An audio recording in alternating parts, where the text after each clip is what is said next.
Welcome everyone back to the Evolve Masterminds. We took a little hiatus for the last few weeks because life gets in the way and you have to be able to adapt with what goes on in your life. And that's what I've been doing for the last few weeks. But I wanted to welcome you back to the Evolve Masterminds. This is our 7th episode where we're exploring strategies to improve your business, not only your real estate business, which is obviously the perspective that I'm coming from as a team leader of a large real estate team, but how to improve your business as an entrepreneur. So these conversations and these suggestions and tips and tricks of how I've grown my business to over 30 agents should also help you if you're looking to explore the entrepreneur side of your life or get into business. And today we're going to talk about some very valuable habits to get to that success. A lot of people will come and they see me and, maybe we haven't seen each other since COVID.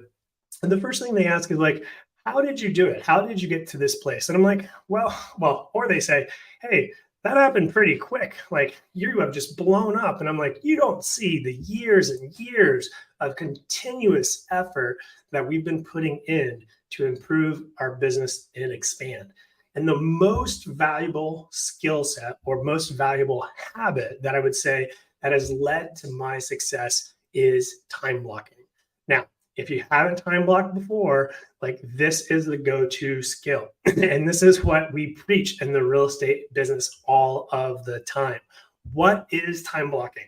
Well, when you go from a 9-to-5 job or any other job and you go to being a business owner, a lot of people are attracted to that because they have control over their life. But sometimes we don't always have control over our self-discipline.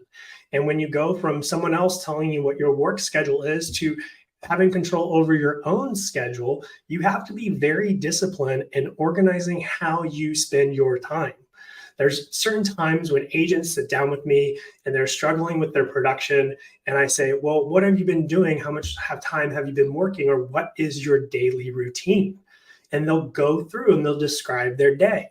And sometimes I hear answers like, well, I'll wake up at 9, I'll go to the gym, then maybe I'll make some calls around lunch, and then I'll go to a coffee shop and do some work. I might show a property, and then I got to pick up the kids from school. And then I go back and I spend the night with my family. I'm like, okay, well, in that day, it sounds like you only spent 2 hours at work when you were prospecting, when you were reaching out to clients.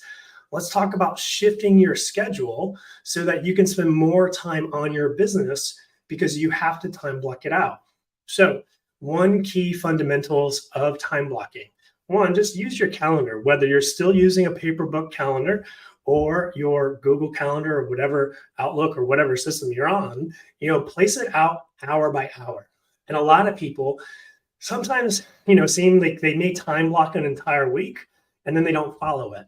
And then maybe they're beating themselves up for not following the structure that they've put in place. Well, don't beat yourself up. Just think about how can you change your habits moving forward, right? My goal, my personal routine is to wake up in the morning and go to the gym every morning at 6:30 or 6:15. Sometimes I'm there at 6, sometimes I'm there at 6:45. But that is my morning routine that gets my day going, which leads me to an essential, point of time blocking. You have to have a set, defined morning routine. We had a wonderful conversation with Mitch Ryback, a huge businessman in the Melbourne area, that conversation is going to be published sometime this week. And we talked about his morning routine as well. Right? What does he do to get started? And I love having this conversation with successful people because they always focus on their morning routine, right? They have a consistent time that they wake up. They have a consistent habit that they do to get started, right? So mine is wake up, cup of coffee, read a little bit in a book. Right now I'm reading Profit First, fantastic book. Highly recommend it if you're thinking about starting a company or you're struggling on profitability with your own company. And then after reading that book, take my pre-workout, go to my gym, clear all my thoughts on that treadmill or that Stairmaster for 10, 15 minutes, and then lift heavy. And that gym workout is really just what calms my nerves and get me focused on being able to prioritize the day. And then once I'm back from the gym, I have my breakfast routine. I basically eat the same thing every day. And during the morning, before I'm jumping on my morning calls, I'm actually typically listening to some sort of comedy show or some sort of uplifting motivational podcast, right? Because I always want to enter the day and enter my meetings with some positive attitude in order to share that with my team members, right? And then the day starts. And let me tell you, if you look at my calendar, it's hour by hour is blocked out, including lunch, including breaks, including going for walks, including the gym, right? Everything is blocked out hour by hour in color, and it's color coded. And the other essential benefit of doing that time blocking is you're able to then be able to focus on making sure you have that work-life balance, right? I know there's certain days that I may have to work later, or certain things may be coming up and we may be, working on putting a deal together at 8 p.m. at night, right? But then I'm able to schedule those family time and that time with the people I love so that I know, okay, I'm going to turn off work at this point or take a break from work so I can be fully engaged with them, right? But if you are not time blocking, you essentially are not typically being as effective and as efficient as you could be, right? And the most successful people are focused on being efficient in how you spend your time. If I told you you need to do this project, right? And you have to get this project done by the end of the week, how long are you going to take to do it? You're going to take little bits of times to get this project done, and it's going to take you all week, right? Everyone did that in school. We were all procrastinators growing up, or most of us. I was a procrastinator. When was that essay being done? The night before it was due. However, if I told you, hey, we really need this project done, we need it back in 4 hours, which maybe is the estimated time that we think it's going to take, or double the estimated time we think it's going to take, and you're able to, do some other things that maybe come up in the meantime. When are you going to get that project done? You're going to make sure you get it done in 4 hours. The difference between working for yourself and working with someone else is you have someone else telling you what those deadlines are and what those time blocks are and helping you prioritize where you spend your time. Working for yourself, you have to do that for yourself and you have to hold yourself accountable. And one way to do that is to making sure you're time blocking your day apart, right? So I know on Wednesday, I have 3 hours to focus on this one project, and my deliverable is producing that item and sending it to my leadership team for review, right? That is the deadline and the time that I've set for myself. Same thing. It's just like that same thing, setting that teacher, same thing as your teacher setting you a deadline for you to get an essay done for a presentation in class is the same thing for you setting a deadline for yourself, right?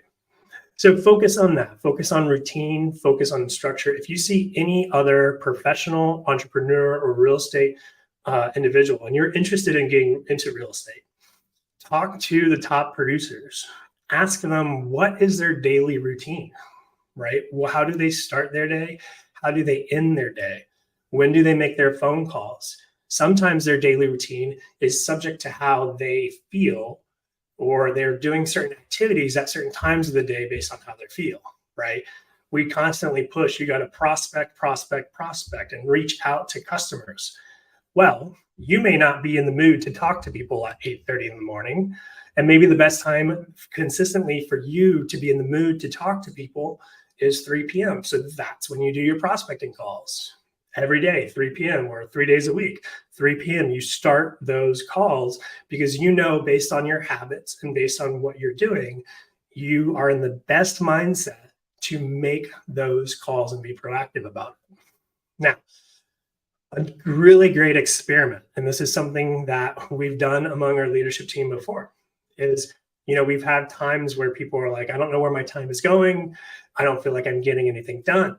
So I will challenge agents. I challenge you, if you feel like you're running out of time, then you should do a time audit. And what does that mean? Well, as you time block the future and you're focusing on putting schedules or putting blocks of time on your schedule for certain activities going forward, as the day occurs, then adjust your schedule to what really happened, right? So track, where did every minute, every hour of your day gets spent for 7 days. If you can track your time, right, even before time blocking, if you can track your time and on a calendar or on a notepad, write out where did you spend every minute of every hour for 7 days, you will know exactly where you're spending most of your time, where potentially you're wasting time, and then where you can adjust that in the future, right? You may find out that you're spending 3 hours a day at the gym that you don't need to be spending 3 hours a day at the gym, right? Maybe there's good reasons you're spending 3 hours a day at the gym and you're actually socializing and connecting with people from a sales perspective. Or maybe you just need to find a gym that actually has more equipment available so you're not waiting for someone to get off the bench press so that you could actually do your reps. So something to consider, right? And when it comes to time blocking, this is all going to lead to getting to your goals. And we always talk about our 1, 3, 5-year goal from our goal planning perspective on the real estate side. And you got to make sure that you're very clear on the vision. You can always do more in 10 years than you think you can do in 1 year, obviously. But what that means is when you're goal setting for a year, we typically overestimate what we can accomplish in a year. And we always underestimate what we can accomplish in 10 years or 5 years, right? So focus on that first year when it comes to goal setting and take that goal and break it down. Time blocking makes sense when you take your visual 1-year goal and you break it down into your weekly, daily activities, right? If you are in real estate and you want to make 6 figures in real estate and sales, right? And that is your 1-year goal. That's a fantastic financial goal. The second thing I'm going to ask is, what is your personal goal? One, why do you want to make that much money? Like, what is motivating? Everyone wants to make $100,000 a year. Many people don't want to put in the work or don't understand the work it takes to get there. But you really need to know what is motivating you to make $100,000 a year. Is it your travel? Is it travel habits? Is it your family? Is it because you want to be able to build a nest egg to send your child to college, right? It needs to be a very emotional backed motivation to keep your sights on that goal. And then luckily in real estate, we can take that goal and we can say, okay, well, if you want to make $100,000 a year, let's break that down and tell you how many transactions is that? How many closings do you need to have to hit that number, right? And we figure that out by some simple math. And then we take that number down and we say, okay, if you need to do, let's just say, I'm not doing the math live, but let's just say you need to do 20 transactions to hit $100,000 a year, which is quite a bit less than that. But if that's your goal, that's how many transactions a month, okay? Now we know how many deals you got to do on a monthly basis. Now, how many appointments do you need to go on to get that, right? Do you need to talk to 10 buyers or do 10 buyer consults or 10 listing appointments to convert one of them into a closed sale? Or can you do it in 5, right? And then now we know how many appointments you have. And then you take the number of appointments and we talk about connections. How many people are you connecting with on a weekly basis to get those appointments? So the math can look something like, I know that I need to connect with 10 new people or add 10 new people to my database or my potential client list a week for one of those 10 people to be a buyer or seller who wants to buy or sell in the next 90 days, right? And if I do that every week, I add those 10 people or I find those 10 opportunities, and one of those is going to turn into an appointment, whether it's going to be a buyer or a seller once a week. And maybe even though I'm getting 4 of those appointments a month, maybe my conversion rate's pretty low and I'm only converting 25% of them or one of those 4. That means I have that metric to know that I'm going to get that one closing a month, right? And then there's 2 wheels to the time blocking to increase production. It is you either increase your conversion rate and you increase the number of customers that you convert while you're doing those appointments, right? So that if I have 4 actual appointments, let's get that up. So I'm converting 2 of the 4 or 3 of the 4, or you increase the flow of the amount of connections or opportunities you're creating. which means you're increasing the amount of people that you're talking to. But you have to be able to take that annual goal, break it down backwards on a monthly basis, break it down backwards on a weekly basis, and then tie that weekly ability into your time blocking schedule, right? Because now I know what do I need to do on a weekly basis from where I spend my time to generate those 10 connections.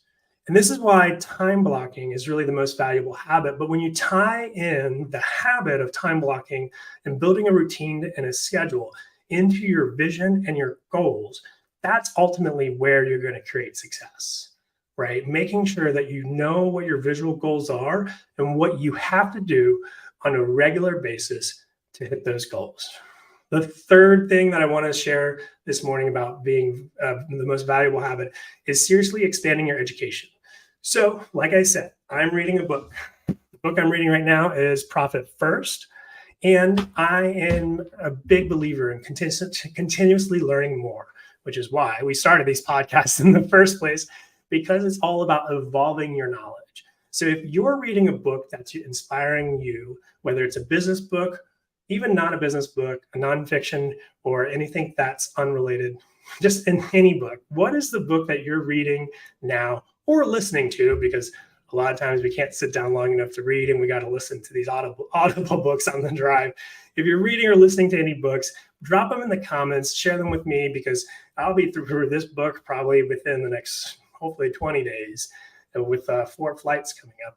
And we'll be able to discuss some books that you guys share. And I want to know, what should I be reading next? And what books have you found valuable? So drop them in the comments, share them, and I'll share what books are coming up with me as well.